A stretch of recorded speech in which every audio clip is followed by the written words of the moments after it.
Identity is who the world tells you you are, who you tell yourself you are, and that little space in between.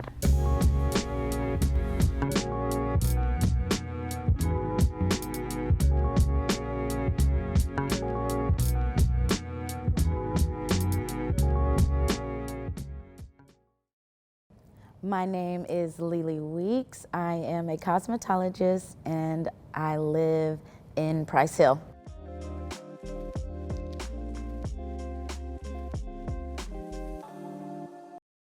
I identify myself as a queer Black woman. I love being around queer people, Black people.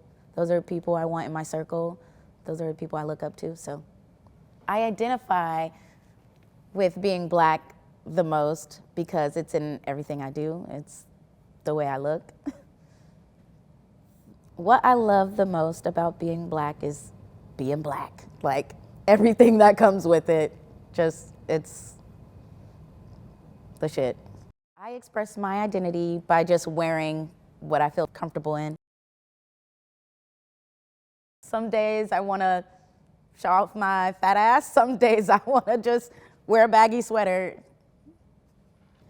I feel the most nurtured and safe in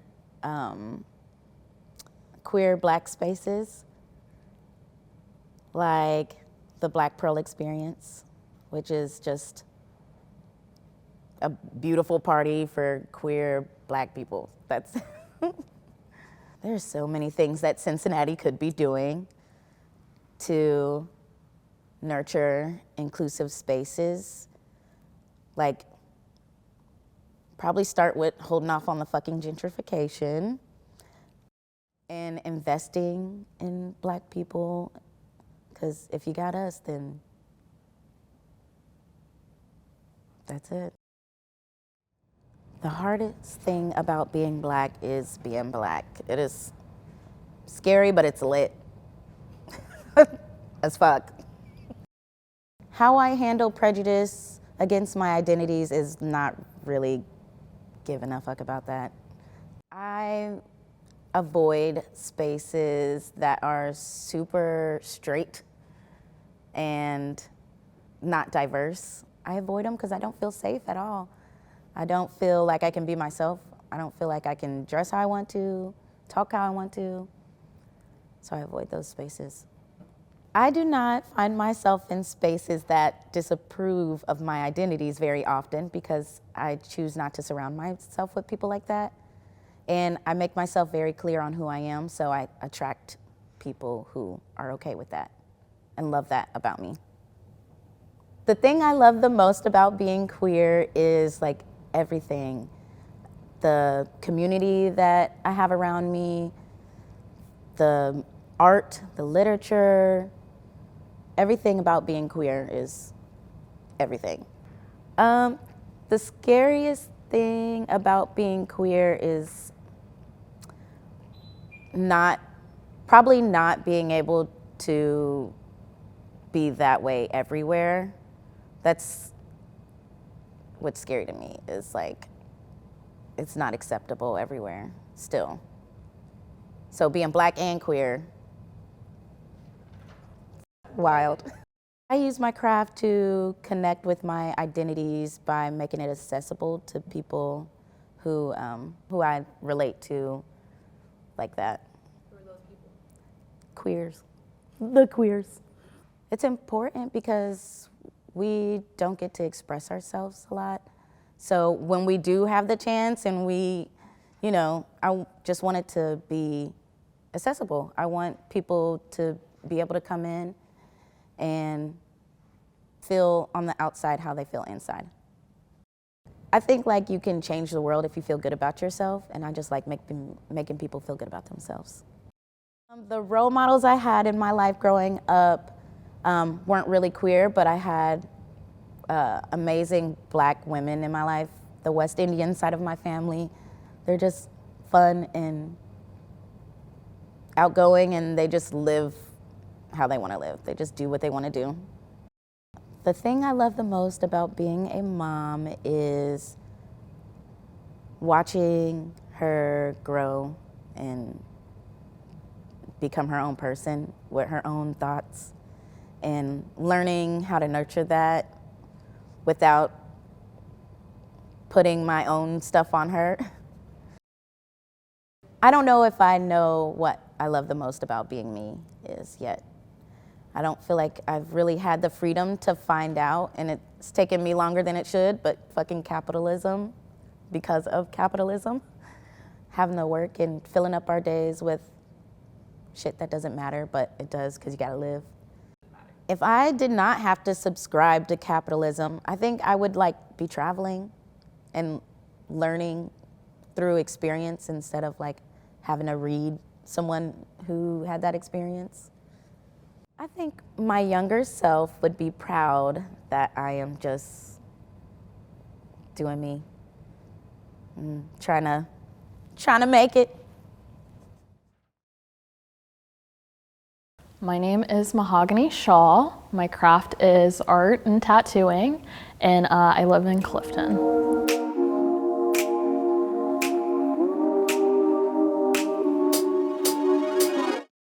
I identify myself as biracial, queer woman, cat mom, a sexual assault survivor, and a collector. Which identity do you resonate with the most?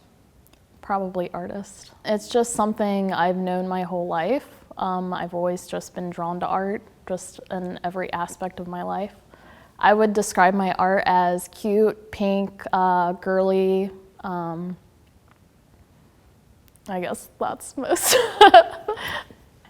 I feel safest in spaces with a lot of queer people or people of color. I think just because that's what I am, so it's easier to relate to people that are similar to you.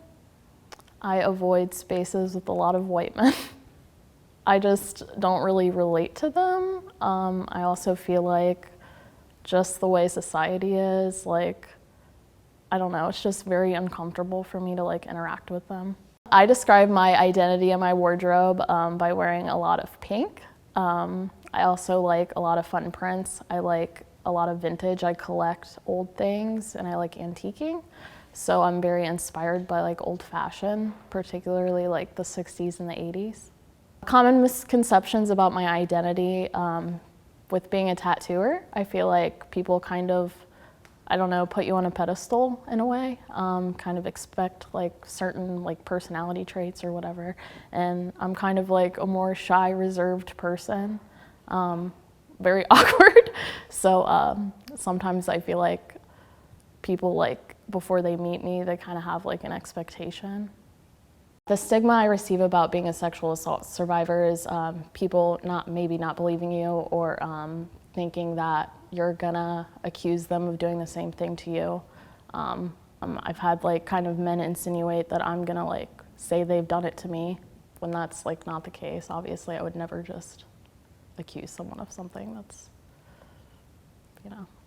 The thing I love most about being queer is I feel like a lot of other queer people are very creative, which I think is great, community-wise, just everyone being brought together and just sharing a common thing and just family in a way. Being part white and part black, obviously both sides have influenced how I am as a person. It's very important to me also to represent that in my artwork as well. I love, both of my parents and they love me a lot too, so just, I don't know. Family's important to me.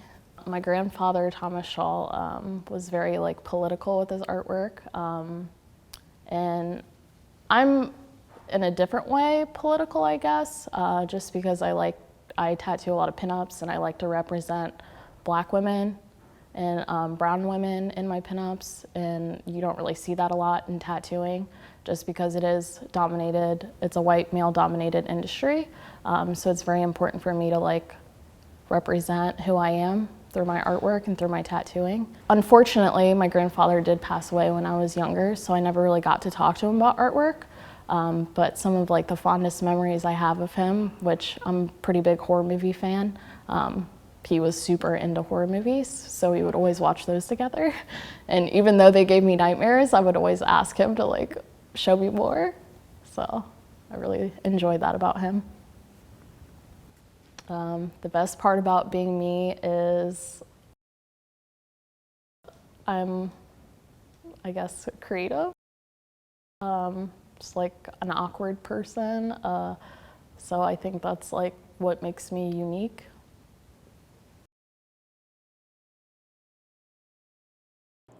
My name is LaToya Watson, and my role is co-founder of the Black Pearl Experience. I'm Radi. I'm also one of the co-founders for the Black Pearl Experience.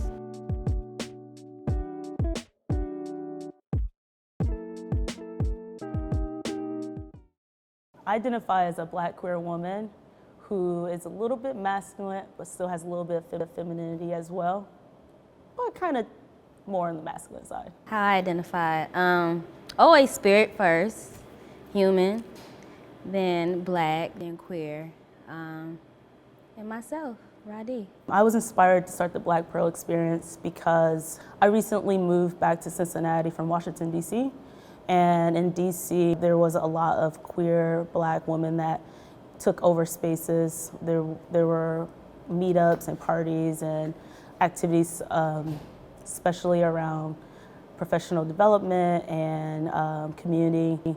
And I really learned a lot from those women. I learned to be myself and who I am. I really grew up in that environment. And so when I moved back to Cincinnati, I saw that that wasn't happening here. And I really wanted to provide a space for people like me to experience those things I got to experience back in DC. It was great that we met each other. We met each other through mutual friends. And we were just talking one day like, man, there's no spaces for it. I was like, yeah, I've been here for 13 years and I've been trying to find a space. And one day we were like, let's just do it, you know? Yeah. We can make this happen. A little bit like what Toya said, I came from Detroit and there was a plethora of lesbian bars and just a community there. You know, we have our own gay park.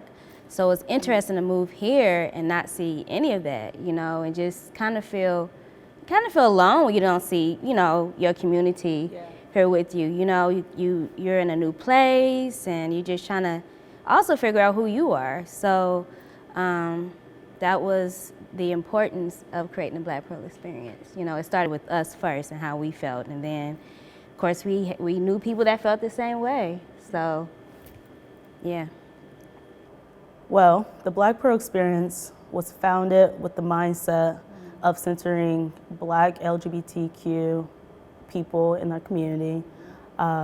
It's centered around women who are looking for a space where you can let your hair down, you can have a drink, you can meet different people that look like you or have the same interests as you do, which you don't typically see in Cincinnati when you visit places. The mission of the Black Pearl Experience is to build community. Like anything, you want to be celebrated. You want to have a space where you can feel celebrated, and that's what the Black Pearl Experience is about. Even the places that we pick, the drinks that we help pick as well, we're thinking of how we can make it more exciting for them, you know? I think life is an experience, and why not make an event that we hope for our community and experience as well. When you feel that like you do have community and there are people just like you, I think you can come out of your shell a lot more. It gives you some type of security, because I think we're all insecure in some type of way, right? But if we all, you know, we have a space that we feel comfortable in, and we can talk to people that may look like us or they may look like us but we're different in some way, we can also learn from one another. So it's all about enjoying your life and community and taking space and feeling comfortable in your own skin, you know? Yep. So the vibe of a Black Pearl party is flirty, it's fun, people have their hair down. As Ra was explaining, we create and we curate the space so that it is experience. We really love to expose or discover new venues for the community. a lot of the different venues that we've been at, folks have never been to, they didn't know exist. And so we're bringing a new energy to the city. We're bringing our community out to places that they're not usually at. And yeah, I think it's just a very fun, flirty atmosphere, very free, unapologetic for sure. It's beautiful, it really is, yeah. The future for the Black Pearl experience, I say sky's the limit. You know, right now we are in Cincinnati and we want to do everything we can in Cincinnati, and then, you know, possibly expand, go to other cities, go to other states. So yeah, sky's the limit. Who knows? You know, we're pretty much down for anything. Yeah. My name is Natasha. My close friends call me Tasha or Tosh. I have an online moniker called Fleur, and I'm a painter.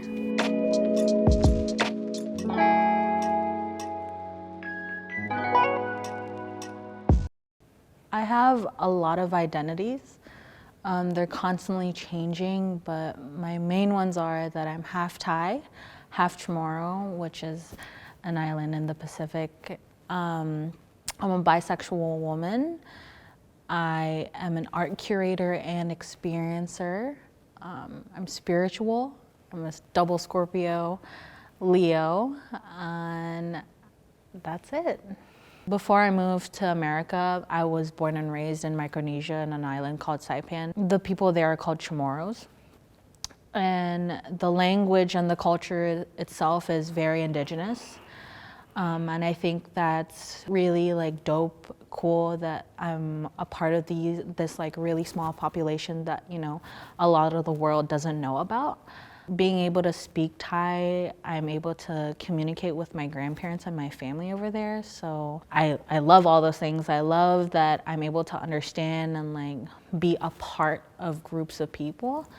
The social spaces that I feel my identities are most nurtured are in social events such as like clubs, parties, art museums, any type of like art-related network gathering, the temple.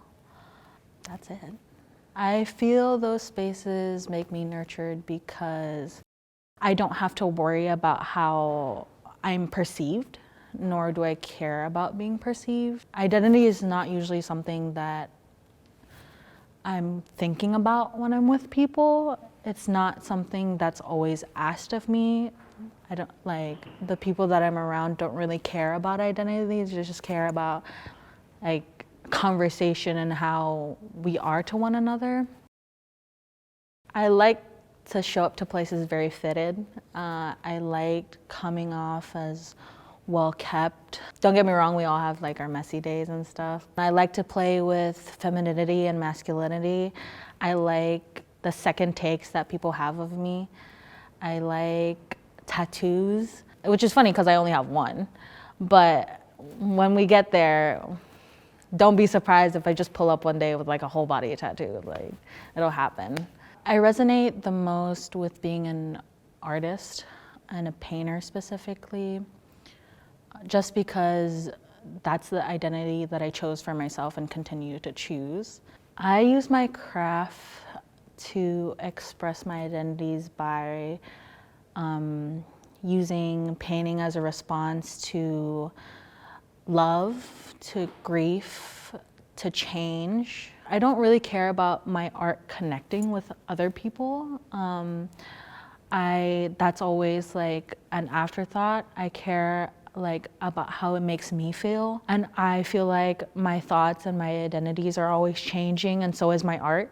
Like a lot of people ask me what my niche is, and I don't really have a niche. I think my niche is that I don't have one, and that I'm always, you know, like changing my style. Like first, for a long time, I was a portrait artist specializing in graphite, and all of a sudden, like I'm out here using all these colors, all these like different styles of painting. I don't know, I feel like in the next 5 years, who knows what my art is gonna be, but it's always a response to something that's happening in my life.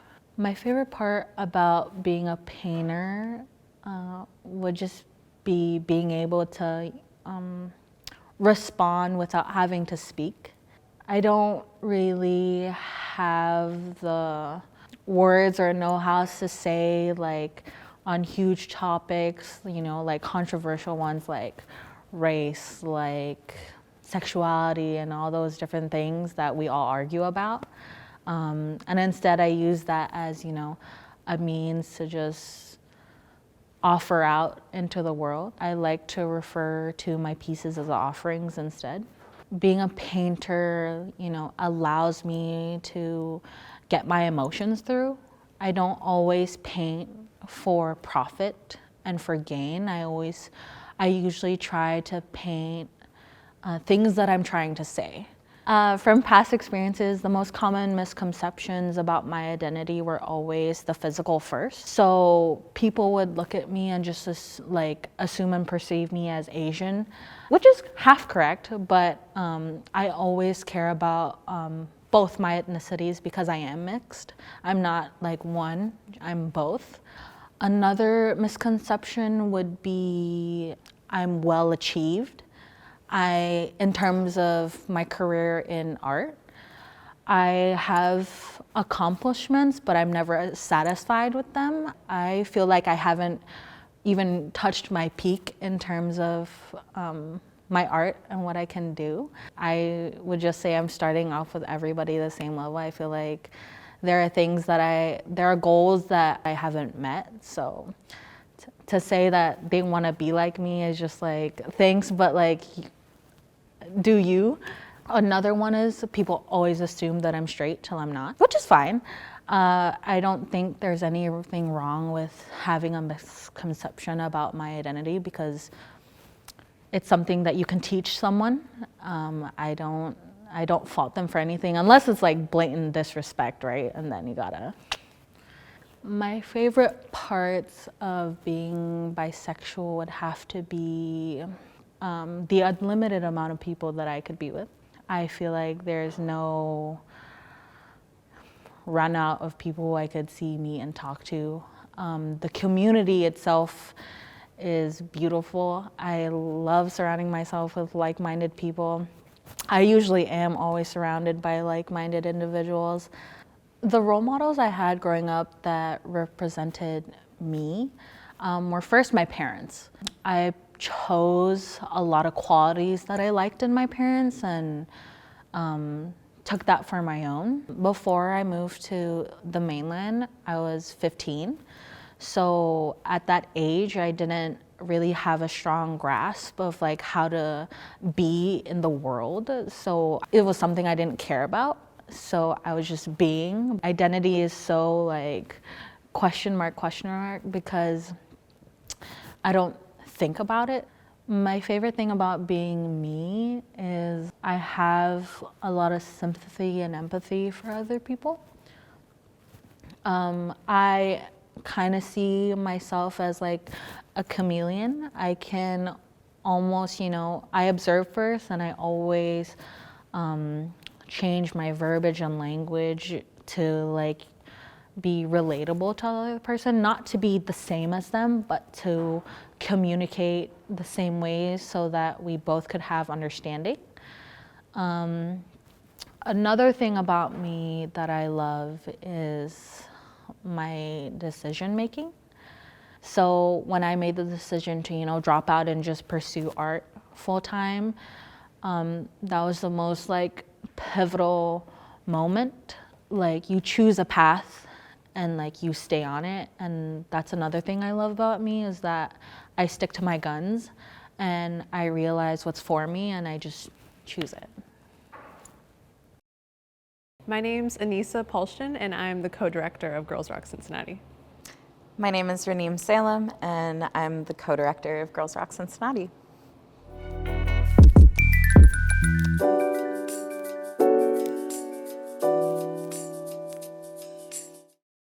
I identify as a woman, as a mixed Asian person, as a Muslim, and as an artist. I identify as a lot of things. I think I've been in the practice lately of trying to hold my identities lightly. So I would say that I identify as a person who happens to be trans, Arab, queer, an artist, someone who loves a lot, and a dog parent, you know. What really inspired it was witnessing this international movement of rock camps that I just thought were the coolest things in the world. And it was the most empowering, powerful environment that I've ever been in. I'd been like trying to get into the Cincinnati music scene, and as a female-fronted band felt just really like out of place and not supported. And so as soon as Raneem was like, do you want to start Girls Rock Cincinnati here? I was like, I'm 100% all in. I will do anything that I can to like grow this community here. And she has. Girls Rock Cincinnati started in Portland and then quickly moved as in New York, Boston, Philadelphia.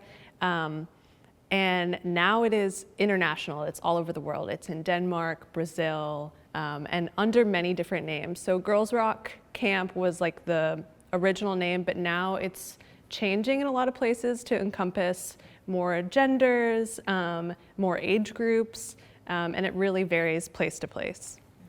Girls Rock is for girls and gender variant youth, gender expansive youth across Greater Cincinnati, ages 12 to 18 currently. But we are an intergenerational community that's focused on knowledge exchange and inter-community peer and generational learning. Our vision is a new creative landscape without barriers to ample and equitable opportunities. The role that my identities played in creating Girls Rock Cincinnati really stemmed from the way that the Cincinnati music scene and kind of like being a non-cis male in a music and arts world is not great. Like, you have to fight harder for everything. No one should have to fight harder if someone already did the fight, if that makes sense. Yeah. So we want to like lift up everyone who might be struggling to get into this world with us. My identities influenced the creation of Girls Rock for a few different reasons. I think at the time I was still figuring out what gender felt like to me, but I knew and had grown up with the same experience. I mean, I lived life perceived as socially as a woman for ever. And up until the last couple of years that I've been out as trans, and it was really demoralizing and pretty disheartening and frustrating and sad and annoying. And it sucked that something that I loved so much and just wanted to participate in and engage with other people just felt so out of reach. And as soon as I had witnessed the possibilities of what this community could look like in Columbus, I knew that we had to do it here. We're definitely still in conversation about what the name needs to be to make it an inclusive community for people who don't identify as a girl. But I think the key hitter is people who experience gender oppression. Rock and roll or indie music, like genres similar to those, have such an expectation that it's like white people music, which is not true because rock and roll was created by Black people and Indigenous people. So challenging that narrative and like making space. Like when you look at the music scene here in terms of rock and roll, like it's not diverse and we want it to be. But that's the predominant truth of it. It's who has access to doing these things. Equipment is expensive. Getting FaceTime with bookers is a social capital that not everyone is afforded. Learning to play an instrument, who is the targeted audience for, like you get an electric guitar versus you're taking piano lessons, versus are you at a school where music programs are enriched, or there's just so many barriers. There's constantly so many barriers. I think that a community like this will only make Cincinnati better because when I started playing in a band, it was right when I turned 21 because the only venues that you can really book are bars. So that's why we want to challenge by creating all ages spaces to to not have alcohol or age be involved. And right as I started playing in bands, all of these cool, like, Black and people of color, like, rock bands that I had looked up to into the city, all of them moved away from Cincinnati. They left. And it felt like I was getting stabbed in the heart because I was like, they couldn't do it. Like, they felt like this sucked too bad to be in Cincinnati trying to do this, that they left. They went to Chicago, they went to New York. We can keep people here by having like an amazing, robust art scene, which already is happening in Cincinnati, so we're just excited to be a part of that and help build on it. It's not like we're teaching talent or anything. We're giving opportunities for people to actually get on stage and like be in a room where they're told like, your ideas are valuable, go ahead and rock out and see what you can do. And they do, and it's incredible. And we want to listen to it. Yeah. It's like the best thing in the world to watch a group of 13-year-olds perform a song they wrote about like being yourself or saving the environment or these causes that they already feel so passionately about. And it's like, we cry so much while working on this stuff. I feel like there's been more general conversation about like self-care and like addressing past traumas and healing. But wouldn't it be cool if there just like weren't those traumas to begin with, and we like grew up supported and with communities that were there for each other across many different generations. We hope that this organization grows into more than just a summer camp. Right now we're just a summer camp, 1 week long, ages 12 to 18, but we really envision all ages programming year round. I mean, I have endless visions for how we want this organization to grow. I want like a big building with an all ages event center that they book out of, like our youth books out of. That's an after school program that has classrooms for all ages learning, where basically just a big creative arts community center. It's important to have safe spaces for youth for the same reasons it's important to have safe spaces for adults. They're still just little people, and we are obligated to keep them safe because they're vulnerable just by nature of being young. And I think the more often we're able to create spaces that give them autonomy, that give them opportunities to create and acknowledge what safety looks like for them, and for them to explore that somewhere where hopefully they're not going to get hurt, then they can go and continue building those spaces for themselves. Mm-hmm. It's a life skill, I think. My name is Siri Mani. My artistic craft is artivism, poetry, music. And my neighborhood is the neighborhood I was born and raised in, Madisonville. Madville forever.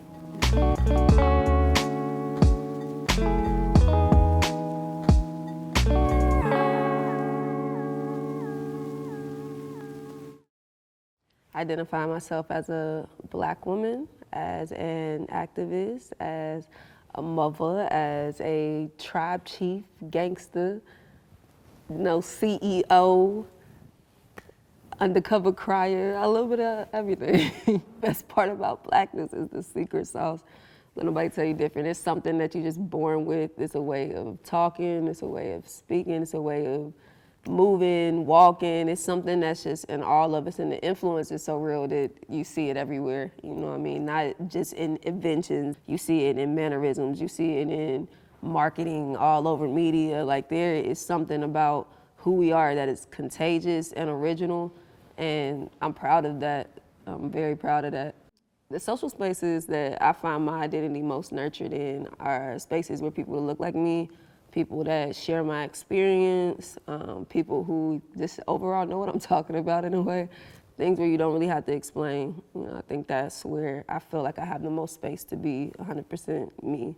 I don't avoid spaces mostly because it is a challenge to me to change people's minds. I like walking in spaces where people might not have seen someone like me or might not want to see someone like me. And just figuring out the ways that we can connect and kind of find like a common ground. You end up walking out feeling like family. I think that shift is one of my favorite things.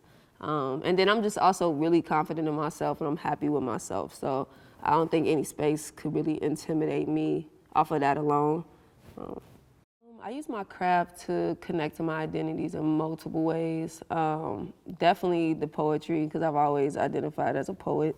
And just poetry, the culture of poetry is something that I really connect with growing up in that culture. So poetry is something I've always put in the forefront, just carrying the energy that I've seen and grew up around. My mom is my #1 role model, and her friends, honestly. I grew up around a lot of local legends in Cincinnati, specifically the poets, and then also hip hop artists. I think the first artist that I really clung to with my mom's friends was the Watusi tribe, if that says anything. So I was always searching for just through all these positive influences, and I was finding the things that I thought were the best traits of each artist, and I'm like, okay, I like that, I like that, I like that, I like that. And as I got older, I started to take on that influence and also add it to my own, just personality and talents. And it was something that I think their influence kind of gave me the cocktail for whatever I'm tapping into currently. So that was definitely something I was blessed to have. Just local legends being my biggest influence helped me understand the value of our locals early. And then curating too, that's something that's huge for me, and that's a direct way for me to pass the culture that I was blessed to witness on down to a lot of people who really didn't get that, especially the local history of poetry and hip hop. That's something I was really influenced by, and not a lot of my peers got to be directly at the front row seeing that. So I like that my open mics feel how my mom's open mics used to feel. It's giving it something that I can say this is a part of me, and showing it with people, and people love it. So I definitely express myself through my wardrobe. I like to look how I feel. So everything that you see on the outside is pretty much how I be feeling on the inside. And it changes a lot. You'll see me dressing in all black, and you'll see me in multicolored everything. It just kind of depends on what I feel in that moment, and I like to make sure it's expressed outwardly as well. I find myself in spaces that disapprove of my identity all the time. I think naturally you will in this world. I handle it with grace. I definitely handle it with grace. I'm not too confrontational unless it kind of calls for that. I can be, for sure. But, I handle it with grace. And again, I like to always find a point where we connect. From what I found, most people won't continue to carry their same ideas once they have a new experience themselves that contradicts it. So if I give you an experience that you haven't had that contradicts the association that you might have with someone who looks, talks, thinks like me, then, I think some progress always follows afterwards, kind of softens people, opens their minds. I get a lot of misconceptions about my identities. I have so many that I think whichever one people resonate with or see the most is kind of the one they hold me to. But that's, I'm a very dual person. So you'll find me acting like a lot of different things because I have been a lot of different things and I am a lot of different things. But I think one of the biggest misconceptions, which is actually funny, is because I am an activist and I'm a very neo-soul kind of artist, that kind of conscious woke idea that you can't really say certain stuff around me, or people kind of feel nervous to talk about their own realities, which is realities that I grew up in, succumbed to at times in my life, have seen others do the same. But a lot of times I see people straighten up a little bit and start acting a certain way around me, which, I guess if it's progressive, I don't mind, but I appreciate people who just are them, for sure. I always get laughed because I see my little self when I say that. I would create for young me for a time when I really did not feel like I had a voice or was confident enough to use it. I didn't think if I did use it, anybody would want to hear it. And I was just in a lot of pain because I paid attention and I was really empathetic early, but could not desensitize myself to anything. So I would just be crying over stuff that I couldn't do all the way across the world, you know what I'm saying? And I think it wasn't until I got older that I started realizing, bit by bit and piece by piece, I could do something. And especially as the influence started to grow and the connection started to grow, I got to a place where I am now and will continue to get, where I'm like excited because people are caring and people are willing to like back you on something that is just right. And it makes little me happy because I didn't think I was gonna be able to do anything. So I do and create for when I felt like I couldn't or would never be able to. Best part about being an activist is seeing the change and shift over time outside of like being in the midst of everything and fighting and all of that. You do get to have these really good times where you see progress, when you see like direct correlations to the work that you're doing. You see people start to connect that would have never connected. You see people starting to regain hope in communities that they were shunned away from or felt didn't have any space for them. You start to see like what the world can be, even if it's very small. You start to see that it's possible, and then you meet other people who also believe and are willing to do the work with you, and it creates like a deeper connection than I think you just get from living on the surface kind of complacent. So I'm glad that I've been able to tap into like a deeper level of care, love, and empathy with the people that I've met. I definitely want my kids, if anything they learn from me, I want them to be unapologetic. I want them to be them. I want them to take the time to figure out whatever that is, because it took me time. But then once they do, I want them to be what we all were meant to be, which I think is just inspirations to others that leads to progression and who we all are. And I want them to defend that fiercely for other people and just shine. I think I was blessed with a big personality and power to wield that with other people as well. So I know my kids are gonna have that. They already do. So I want them to really tap into that and make me proud, be me ×2 like I am with my mom, and let it keep going and going, because we got a deep calling. Best part about being me, I think the best part of being me is the journey. Watching my personal journey, having a front row seat to it, has been wild. It's like a movie. I feel like we all probably feel that way, just being in your body and going through this journey from the moment you start to where you are now. I think that's been inspiring. I feel I'm very inspired by how far I've come, and I'm inspired by how far the world has come around me too, to see myself grow and see the world simultaneously grow, and then us figuring out how to grow together slowly but surely. I think that's the best part about being me right now. I feel good. I think I feel better than I've ever felt in my life, which is saying a lot. So that's probably the best part about being me, is being happy and seeing things from a bird's eye view. Yeah.